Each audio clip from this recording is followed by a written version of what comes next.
Le pape a eu, au cours des dernières années, beaucoup de rencontres avec différents mouvements évangéliques et pentecôtistes, jusqu'à l'apothéose ou l'apostasie, selon là où vous vous trouvez, finale, en janvier 2014, où les plus grands représentants des diverses dénominations évangéliques et pentecôtistes se sont réunis aux USA, États-Unis d'Amérique, avec le pape en vidéo depuis l'Italie, afin de finir de convaincre les dernières dénominations, à savoir les évangélico-pentecôtistes, à se joindre au mouvement œcuménique. Cette rencontre est historique et a pu être organisée grâce au bishop Tony Palmer, ami du pape, avant même qu'il devienne pape, a été l'instrument puissant de cette alliance qui a scellé l'écuménisme chrétien. Shalom, bonjour, je suis serviteur de Dieu, Alan Rich. Janvier 2014, c'est la date du dernier train des retardataires, les évangéliques qui n'étaient pas encore rentrés, qui étaient les derniers à rentrer dans le mouvement écuménique. Cette rencontre de janvier 2014 avec les leaders des fédérations évangéliques représentées par le téléévangéliste Kenneth Copeland est organisée par le bishop Tony Palmer de l'église anglicane. C'est le jeune qui parle. Je précise cela car il est habillé, il a quand même la robe du prêtre, parce qu'il y a plusieurs dénominations dans le protestantisme qui ont gardé ces apparats, mais c'est bien un protestant de l'église anglicane. C'est le bras droit du pape concernant l'écuménisme, et surtout il a eu la mission qu'il a accomplie de faire rentrer les derniers protestataires, c'est-à-dire les évangélico-pentecôtistes dans l'écuménisme. Dans cette vidéo, il y a la participation du pape en vidéo que j'ai aussi traduit. Je crois que le Seigneur m'a amené ici, dans cette conférence, dans l'esprit d'Élie. Laissez-moi vous expliquer. Si vous regardez, l'esprit d'Élie était sur Jean le Baptiste pour ramener le cœur des fils à leur père et d'amener le cœur des pères à leurs fils afin de préparer le chemin du Seigneur. Et nous savons que les prophéties ont toujours un double accomplissement. Nous savons qu'Élie doit venir avant le retour du Messie. Et je crois que l'esprit d'Élie est l'esprit de réconciliation pour ramener le cœur de chacun à l'autre. C'est très important. Nous savons que le premier millénaire, il n'y avait qu'une église, l'église catholique. Et catholique veut dire universel. Cela ne veut pas dire romain. Si vous êtes né de nouveau, levez la main.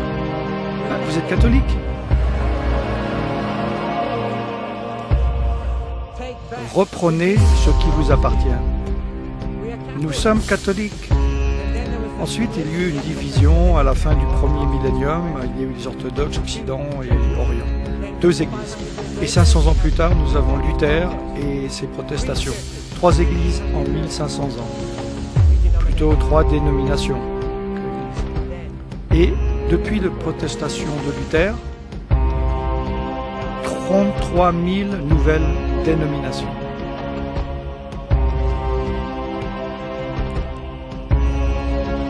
J'en suis venu à la conclusion que la diversité est divine, la division diabolique.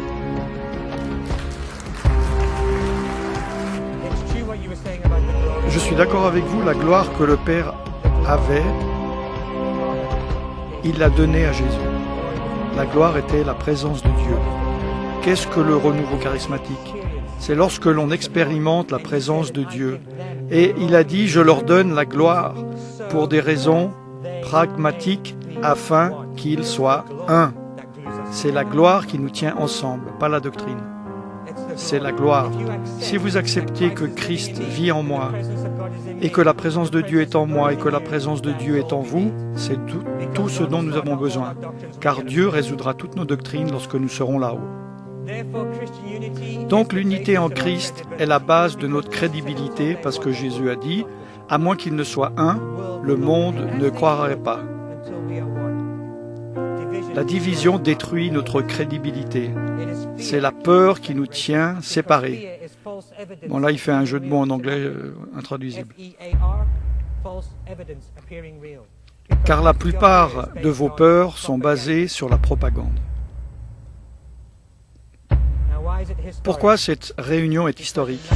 Parce qu'en 1999, l'Église catholique romaine et l'Église protestante luthérienne ont signé un accord qui a amené à la fin de la protestation. Luther croyait que nous sommes sauvés par grâce au moyen de la foi seul. Amen. Mais c'est pas ça le problème. L'Église catholique croit que nous sommes sauvés par les œuvres, et ça c'était la protestation. En 1999, ils ont écrit cela ensemble, parce que dans l'Église protestante, il y a beaucoup de salut, bon marché, les gens sont nés de nouveau, mais ils ne portent aucun fruit, parce que nous n'avons pas regardé les fruits. Alors ce n'était pas un problème, ce n'était pas nécessaire au salut. Et cela ne l'est pas, mais c'est un bon juge si vous êtes sauvés. Donc, qu'ont fait ces deux églises? Ils ont mis leurs deux définitions ensemble. Écoutez, je lis ce qui est sur le site officiel du Vatican. La justification signifie que Christ lui-même est notre justice, dans laquelle nous partageons le Saint-Esprit en accord avec la volonté du Père. Ensemble, nous catholiques et protestants, luthériens, croyons et confessons que par la grâce seulement, dans la foi, dans les œuvres rédemptrices de Christ et sans aucun mérite de notre part, nous sommes acceptés par Dieu et recevons le Saint-Esprit qui renouvelle notre cœur en nous équipant et en nous appelant vers les bonnes œuvres.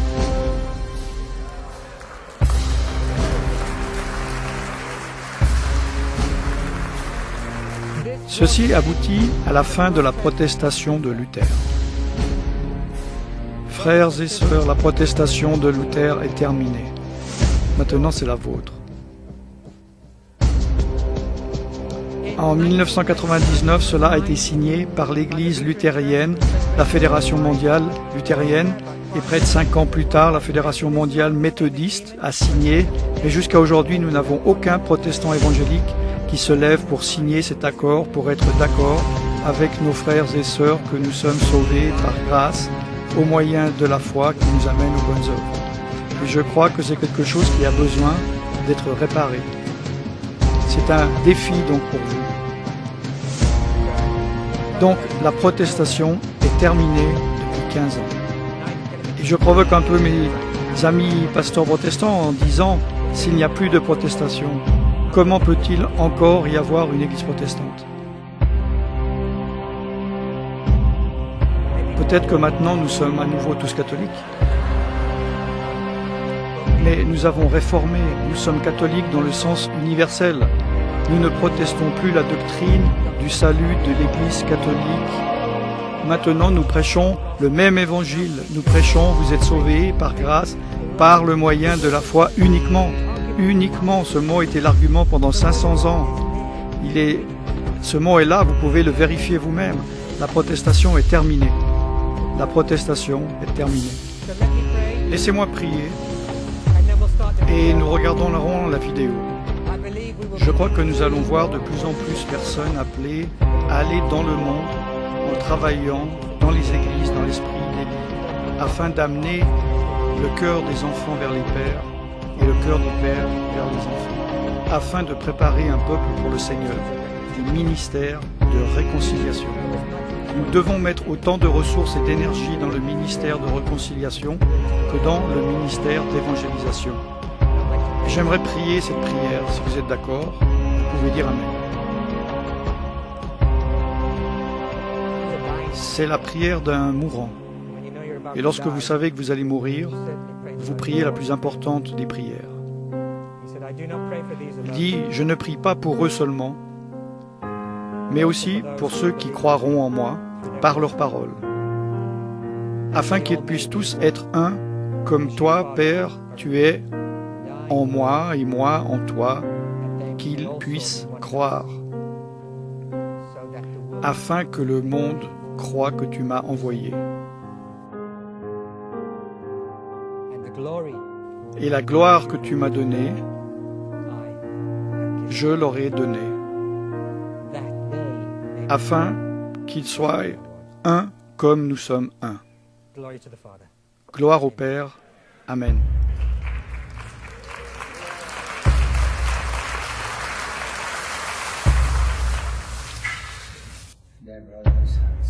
Chers frères et sœurs,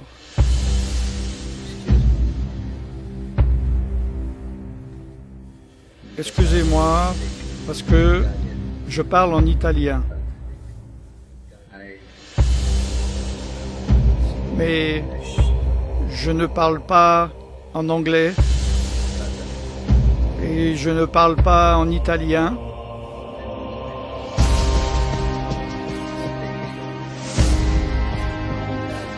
Mais je parlerai de tout cœur.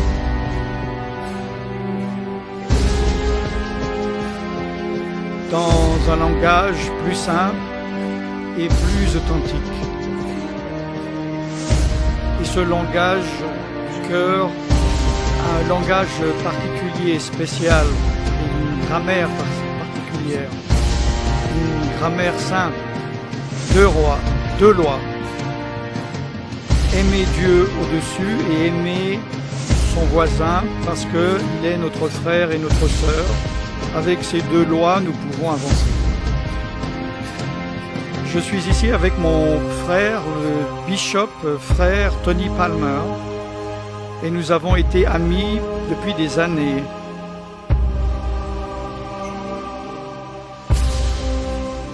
Il m'a dit, à propos de votre conférence, à propos de votre rencontre, et c'est mon plaisir de vous accueillir.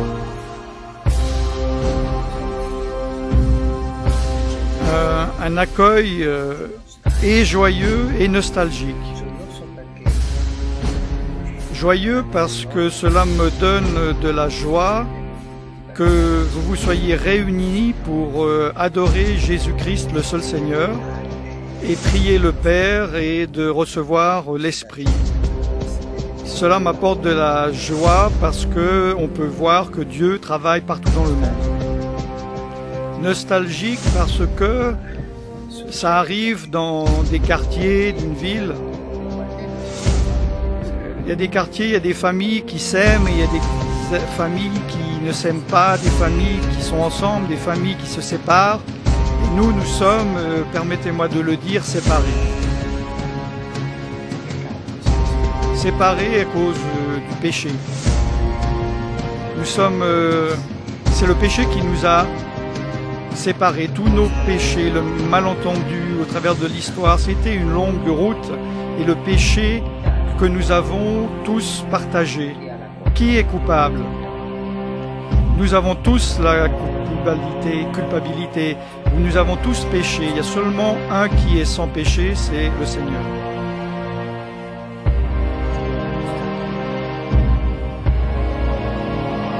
Je suis nostalgique parce que cette séparation arrive à une fin et nous donne une communion. Je suis nostalgique de votre embrassade, hug en anglais, que les Écritures saintes parlent quand Joseph, les frères de Joseph ont commencé à avoir faim, la famine. Ils sont descendus en Égypte pour acheter afin qu'ils puissent manger. Ils ont été achetés, ils avaient de l'argent, mais ils ne pouvaient pas manger l'argent.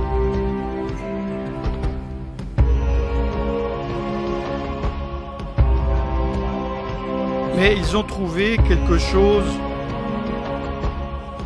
de plus que de la nourriture. Ils ont trouvé leur frère. Nous avons tous des monnaies de culture, des monnaies de notre histoire. Nous avons des richesses culturelles, religieuses, et nous avons diverses traditions. Mais nous devons nous retrouver en tant que frères. Nous devons pleurer ensemble comme Joseph l'a fait. Ces larmes nous uniront, les larmes de l'amour.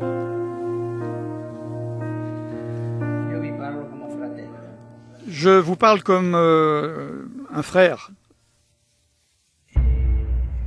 Je vous parle d'une manière simple, avec joie et nostalgie. Laissons cette nostalgie grandir, parce que cela va nous propulser de nous retrouver les uns les autres et de nous embrasser ensemble, et ensemble adorer Jésus-Christ comme le seul Seigneur. Je vous remercie profondément de m'avoir écouté.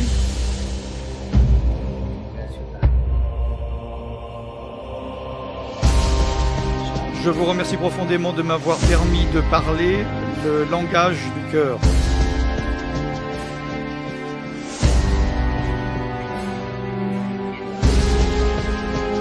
Je vous demanderai aussi une faveur, s'il vous plaît, priez pour moi parce que j'ai besoin de vos prières. Je prierai pour vous, je le ferai, mais j'ai besoin de vos prières. Prions que le Seigneur nous unisse tous. Allons-y, avançons, nous sommes frères. Donnons-nous un spiritual hug, embrassade, et laissons Dieu finir le travail qu'il a commencé. Et ça, c'est un miracle. Le miracle de l'unité a commencé. Un auteur fameux italien, appelé Manzoni, a écrit un volume, un livre d'un homme simple et qui disait « Je n'ai jamais vu Dieu commencer un miracle sans qu'il le finisse bien. » Dieu finira ce miracle de l'unité. Je vous demande de me bénir et je vous bénis. De frère à frère, je vous embrasse. Merci.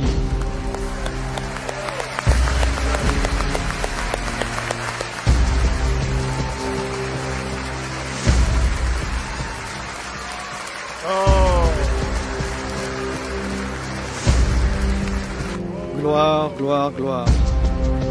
Tony, merci. Allons, l'homme nous a demandé de prier. Ô Père, Père, nous répondons à sa demande. Et comme nous ne savons pas comment prier pour lui, et nous ne savons pas comment être d'accord avec sa demande, avec son cœur, pour l'unité du corps de Christ, nous venons ensemble dans l'unité de notre foi. Amen. Alors, Père, nous tous maintenant, selon la parole, quand nous ne savons pas comment prier, nous allons prier dans les langues. Nous allons recevoir les paroles de foi, les paroles qui ne sont pas les nôtres. Bon, là, il parle en langue. Merci, Seigneur Jésus. Tony, amène ton téléphone et viens ici. Je veux que tu nous prennes en vidéo pour le pape. Viens, monte ici. Et faisons-en de cette manière afin qu'il puisse voir toute la congrégation.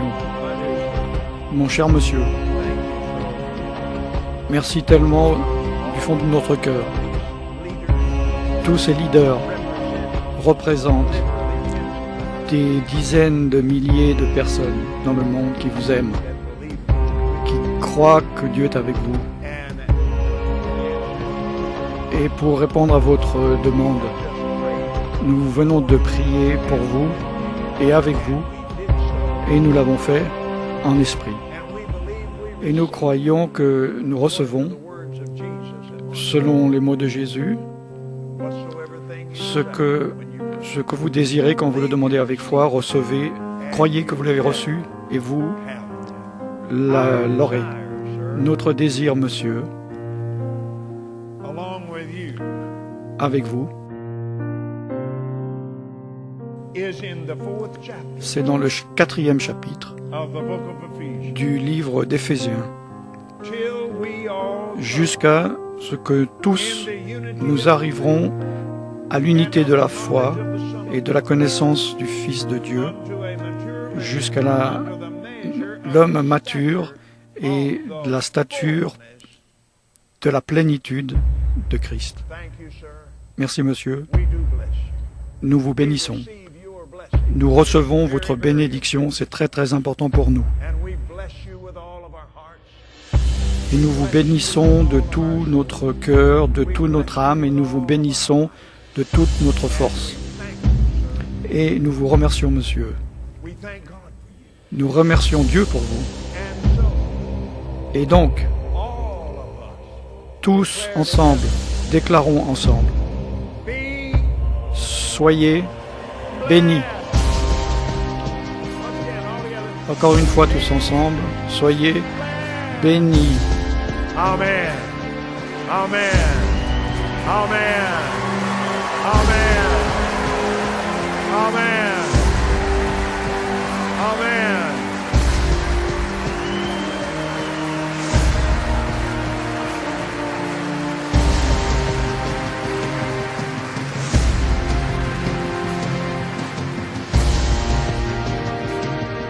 Alléluia. Il faudra que vous veniez au Vatican. Oui, je viendrai. Loué soit Dieu. Que la volonté de Dieu s'accomplisse. Tony, merci monsieur.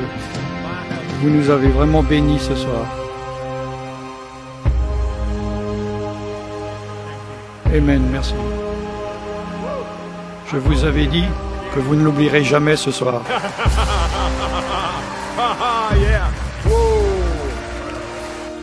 Je vous le dis, je peux vous dire que le ciel est excité de ce qui se passe ici.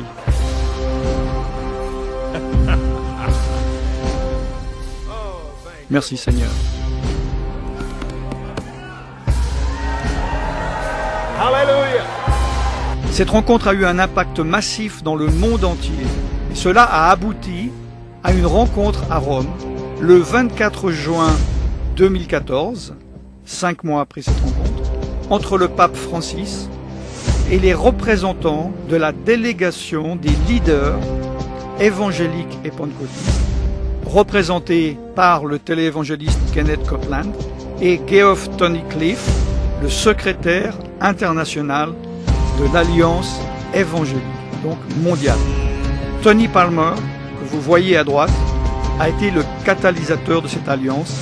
25 jours plus tard, le 20 juillet 2014, il trouve la mort, tué dans un violent accident de moto sur une petite route du Royaume-Uni. Mes frères et sœurs, si vous êtes troublés par ce que vous avez entendu, parce que cela est très subtil, de grâce, regardez à nouveau, écoutez le discours à nouveau. Cela est très séduisant. Que personne ne vous séduise, mes frères et mes sœurs. Jésus a dit, prenez garde que personne ne vous séduise. Matthieu 24, 4. De tels hommes ne servent point Christ notre Seigneur, et par des paroles douces et flatteuses, ils séduisent les cœurs des simples. Romains 16, 18. Que personne ne vous séduise par de vains discours, car c'est à cause de ces choses que la colère de Dieu vient sur les fils de la rébellion. Éphésiens 5, 6. Que personne ne vous séduise d'aucune manière, car il faut que l'apostasie soit arrivée auparavant et qu'on ait vu paraître l'homme impie, le fils de la perdition. 2 Thessaloniciens 2, 3. Petits enfants, que personne ne vous séduise. 1 Jean 3, 7.